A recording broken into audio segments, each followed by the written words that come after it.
The 5th edition Barbarian from 2014 has always been among my favorite classes in the game, despite the fact that it never offered much in the way of flexibility or a reason to stick with the class beyond the first 5 levels. This is exactly what I was hoping the design team would be evaluating when they began working on revising the class, and I'm happy to report that the class appears to be improved in many meaningful ways, and I think I'm going to enjoy the class even more now since its feature set matches its feel and its aesthetic way better than ever before. Let's talk about the 2024 Barbarian. I'll first start this video by saying that it is not sponsored by Wizards of the Coast, and I do not have an advanced copy of the player's handbook.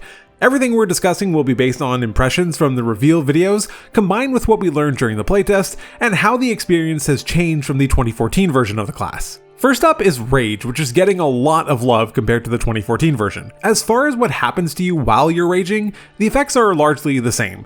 You still get resistances to bludgeoning, piercing, and slashing damage, you still gain bonus rage damage, you still get advantage on strength checks and strength saving throws, and you still can't concentrate on spells or cast them while raging. What has improved though is the economy of use and how you're able to maintain your rage throughout play. In 2014, in order to maintain your rage, you either had to attack a hostile creature or suffer damage on each turn, or it would end. Additionally, it would also end if you fell unconscious. Now it is so much easier to maintain your rage. The rule has been slightly clarified in that you just need to make an attack roll against an enemy, but it no longer extends your range if you receive damage. What this does is turn maintenance of your rage into more of an active thing on your part, every time, instead of relying on hoping an enemy damages you. I like this change since it shifts the agency more to the player's hands. On top of that, you can maintain your rage by forcing an enemy to make a saving throw, it doesn't matter if they succeed or not, or by just taking a bonus action to extend it. Like I said, I appreciate these changes since it leaves things more in the player's control, but this isn't all. Previously, your rage could only last for a maximum of 1 minute. This could make things challenging, particularly at early levels, if you were crawling through a dungeon that happened to have multiple encounters in a relatively quick succession. It could be difficult to know when to or when to not activate your rage.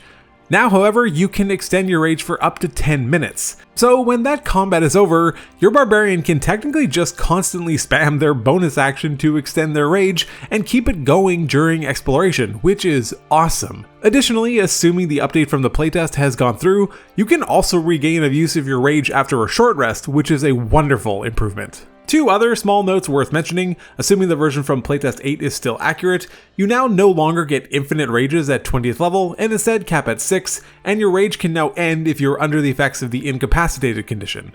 Danger Sense has also received a great quality of life update. You now no longer need to see the source of the danger to benefit from the advantage on dexterity saving throws, and it only doesn't work if you're incapacitated rather than being blinded, deaf, or incapacitated. I love this change. I know I'm not the only person who has had a barbarian player in their party feel like they need to constantly ask, do I see it coming, every time they're subjected to a dexterity save. And for clarity, that is not a knock on the player, it's just the reality of how the feature functioned in the game.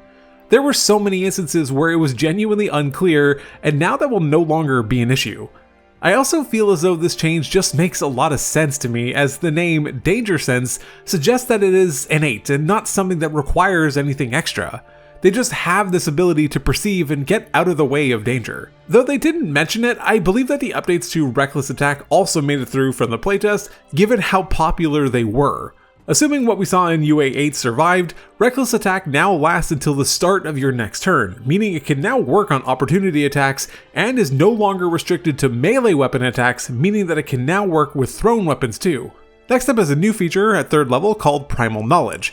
I was a big fan of this during the playtest, so I am so happy to see that it has stuck around. Primal Knowledge firstly gives you an additional proficiency from the list that barbarians can choose from at 1st level, which is a great start, but more importantly, it provides an additional out-of-combat use for your rage, which is sweet. With Primal Knowledge, while your rage is active, you gain the ability to make certain ability checks using your strength modifier, even if they don't normally use that.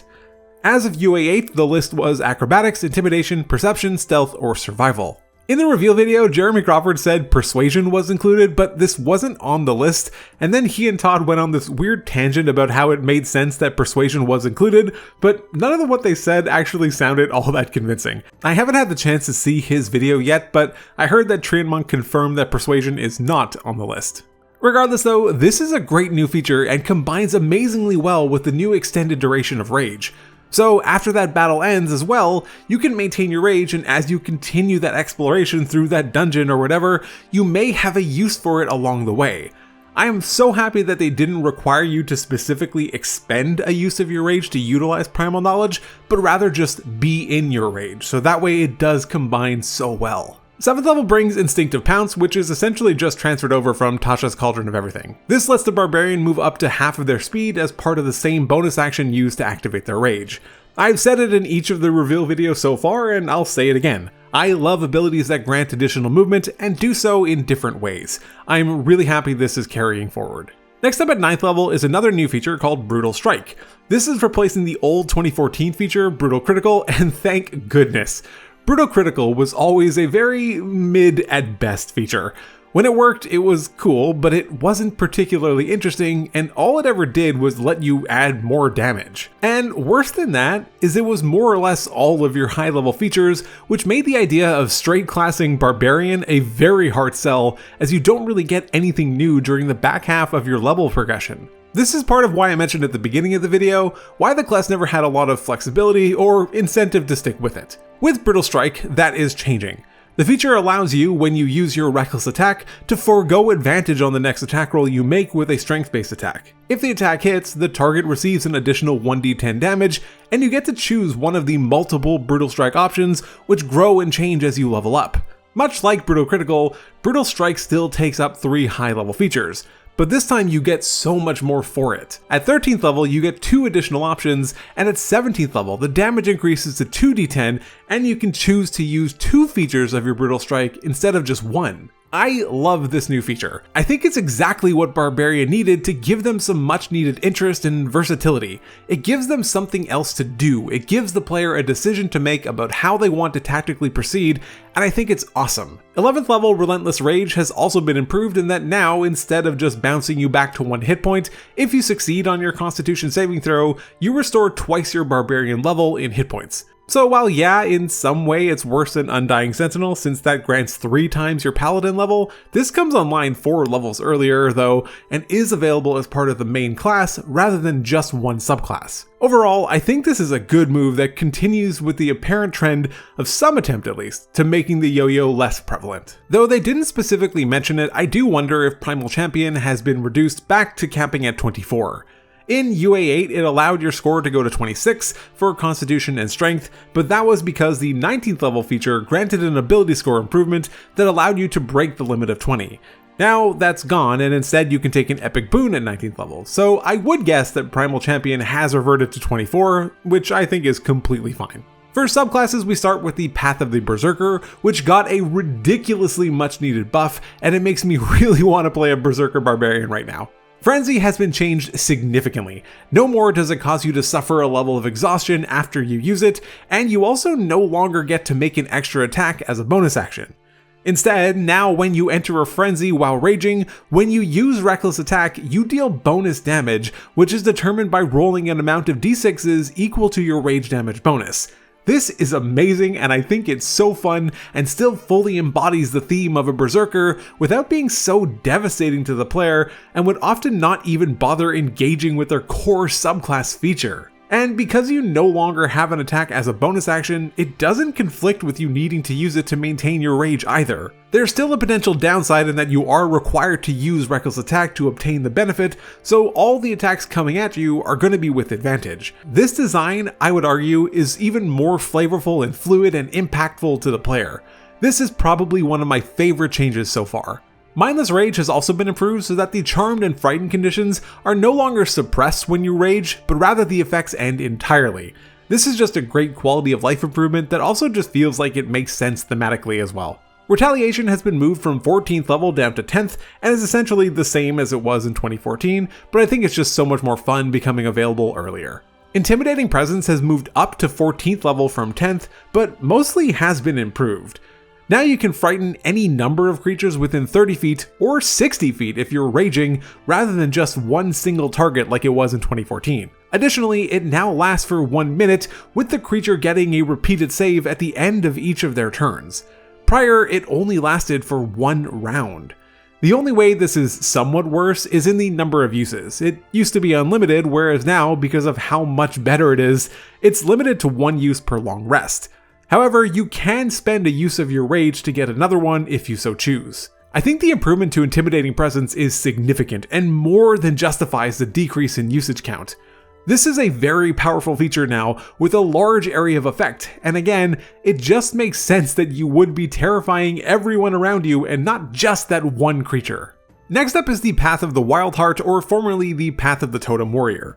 We don't really get a lot of details here, what we learn is more general, but I'm really hyped for the changes. In 2014, once you chose your animal, that was it. You got a choice at levels 3, 6, and 14, and whatever you picked was the end of it. And on top of that, none of the choices were particularly interesting, they just kind of were. This was especially true for 3rd level, where essentially everyone chose the bear because there just wasn't a real choice here. Getting resistance to all damage types except psychic was way too good to pass up, it would have been just ridiculous. And especially with it coming online so early, why would you pick anything else? Well, now you get to make these choices much more often than before, and even more often than in the playtest. Now your 3rd level feature, Rage of the Wilds, you can choose the animal every single time you rage, which gives you incredible flexibility in deciding what is the best choice for you in the moment. The same is true of the 14th level feature, Power of the Wilds. This just gives you so many more options, and assuming they're all balanced reasonably well, means that there isn't always one best choice every single time, but that it truly depends on the situation at hand. I can't emphasize enough how beneficial that is to a player to give them that agency and empower them to make that in-the-moment decision that will fundamentally impact their experience on a consistent basis. I love this move. The 6th level feature, Aspect of the Wilds, does much of the same. The options in the playtest were honestly just bad. There's no other way around it. However, now the revealed options are so much better, and even more so because you can swap them on a long rest. The options now allow you to gain a swim speed, a climb speed, or even additional dark vision. This is awesome because it lets you set up for the day and pick the appropriate boon that will best help you and your party. As for the bear, apparently it is much better than what we saw in the playtest, that being resistance to only 2 damage types, but we didn't get to hear exactly what it is now. In any case, I'm glad it isn't resistance to everything but psychic, because that just made it a false choice, which was problematic from a design standpoint. Next is the Path of the World Tree, which is another subclass I am very excited about. The first iteration we saw in UA 5 was frankly not good, but I found the overall theme of the subclass to be very good, so I am so glad that they stuck with it. What we saw later on in UA 8 proved to be a significant improvement, and it seems like just about everything from that one has made it through. The 3rd level feature, Vitality of the Tree, allows you, when you rage, to gain an amount of temporary hit points equal to your barbarian level. And on each of your turns, you can choose a creature within 10 feet, roll a number of d6s equal to your rage damage bonus, and give that creature temporary hit points equal to the number rolled. The feeling of a barbarian empowering themselves, but also providing additional vitality to their party by tapping into the roots of the World Tree itself is just so cool. The great thing about this feature as well is that it scales as you level up and encourages additional levels in Barbarian, as that's the only way to increase your rage damage bonus. This also helps to ensure that the additional temporary hit points are always relevant. The 6th level feature, Branches of the Tree, is just plain cool. It allows you, when a creature starts their turn within 30 feet of you, to force them to make a strength saving throw, failing which they are teleported to a space within 5 feet of you, and you can set their speed to 0 for the rest of their turn. This is so good and leans into the Barbarian being a tank for their party, which has been something that is famously tricky to do in 5e since enemies are DM controlled. Since it consumes your reaction to do it, you are sacrificing potential opportunity attacks, and it means you can only do it once, which is a big deal because otherwise this would probably be completely busted. Battering Roots allows you to extend your reach by 10 feet, provided you're wielding a heavy or versatile weapon, and activate the Push or Topple mastery in addition to whatever mastery the weapon already had. There's not much to say here, this is just good. Topple is a very strong mastery and introduces another saving throw into the mix, which can slow things down a bit, but this comes online fairly late anyway, so it might not be as problematic, since turns tend to slow down around here anyway. The 14th level feature, Travel Along the Tree, is another really cool mobility feature. Not only does it let you teleport up to 60 feet as a bonus action while raging, but it also allows you to bring up to 6 people with you, and if you bring anyone with you, the range of the teleport increases to 500 feet, but you can only do it once per rage. Obviously, to make this work, you need to ensure that you have other ways of maintaining your rage, since your bonus action will be consumed by teleporting, so there is something of an anti-synergy present.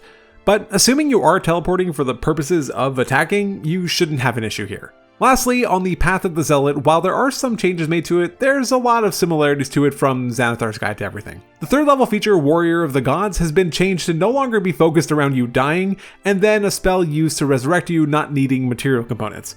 Jeremy Crawford mentioned that he isn't particularly fond of features that require you to die to benefit from them. From a design standpoint, I get this.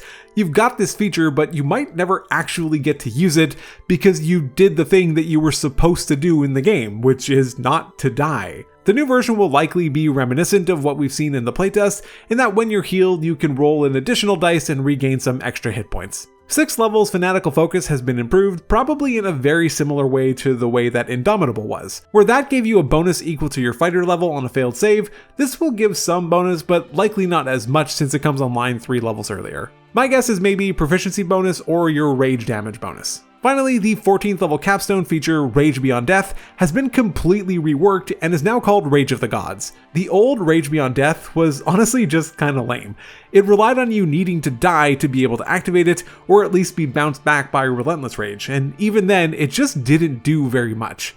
Now you can activate your Rage of the Gods at the same time that you activate your Rage, and when you do, you get a whole bunch of bonuses, including gaining a fly speed, gaining some form of damage resistance, and potentially preventing your allies from dying. This is such a massive improvement and truly evokes this holy warrior motif, but still feels like a barbarian. Not needing to die to activate these features as well just means that the player will actually get to enjoy using their cool toys. If it wasn't already clear, the new Barbarian is shaping up to be a massive improvement over what we saw in 2014 and has me incredibly excited to play one. It feels more than ever that there are genuine reasons to want to stay playing in the class, and that on its own is a huge design win. Thanks for taking the time to watch this video. If you enjoyed it, subscribe to help me reach 10,000 subscribers by the time that the new PHB comes out in September. Check out some of my other D&D videos, but otherwise, take care.